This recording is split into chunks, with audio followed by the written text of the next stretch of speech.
social distancing norms of 6 feet insufficient. Virus can travel nearly 20 feet. The researchers warned that the current pandemic may not stop in the summer of the Northern Hemisphere without proper intervention, since there is an increasing chance of aerosol transmission in these parts of the world. The study noted that in hot and dry weather, respiratory droplets more easily evaporate into aerosol particles capable of long-range transmission. The transmission pathway of COVID-19 through respiratory droplets is divided into short-range droplet contacts and long-range aerosol exposure.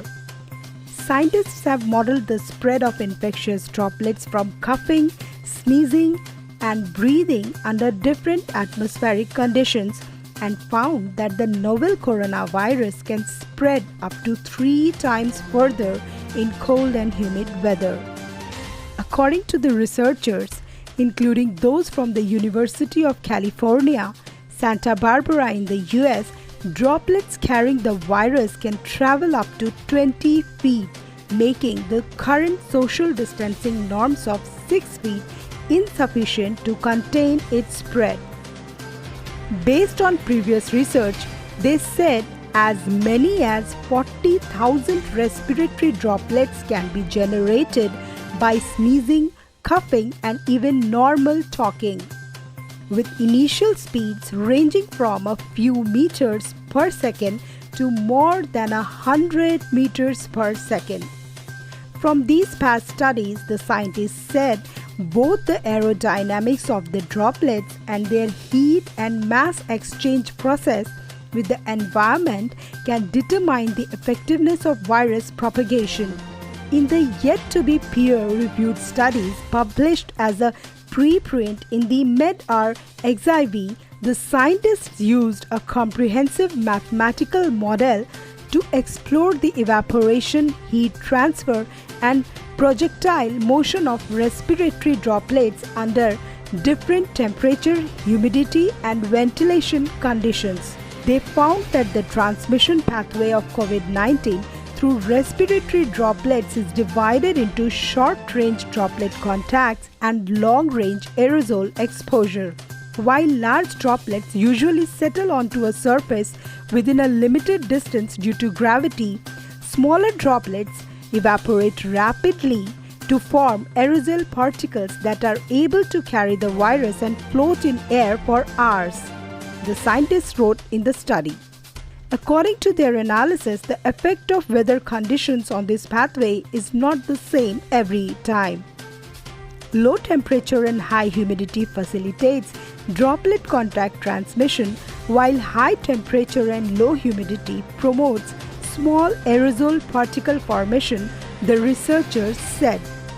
Our model suggests that the 6 feet of social distance recommended by the Center for Disease Control and Prevention may be insufficient in certain environmental conditions, as the droplet spreading distance can be as long as 6 meters in cold and humid weather, the scientists wrote in the study. The researchers warned that the current pandemic may not stop in the summer of the Northern Hemisphere without proper intervention, since there is an increasing chance of aerosol transmission in these parts of the world. The study noted that in hot and dry weather, respiratory droplets more easily evaporate into aerosol particles capable of long-range transmission.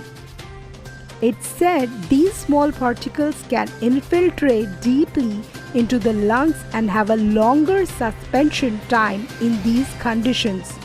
According to the researchers, many public spaces implement air conditioning systems that can still operate at a temperature and humidity set points that favor droplet transport, preventing long-range transmission. While ventilation can effectively dilute the accumulation of infectious aerosol particles, improper design of these systems may void the efforts of social distancing by enabling the aerosol-sized particles to travel further, scientists said.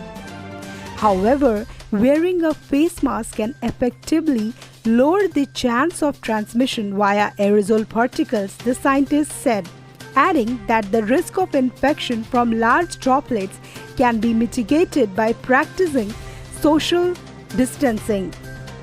The infection range of large droplets, they said, is limited to a relatively short distance since they are more sensitive to gravity and can settle on a surface before drying. If these droplets happen to land on the upper body of another person, viruses can easily enter them by face touching and eye rubbing, which can be prevented by practicing social distancing, the researchers further explained.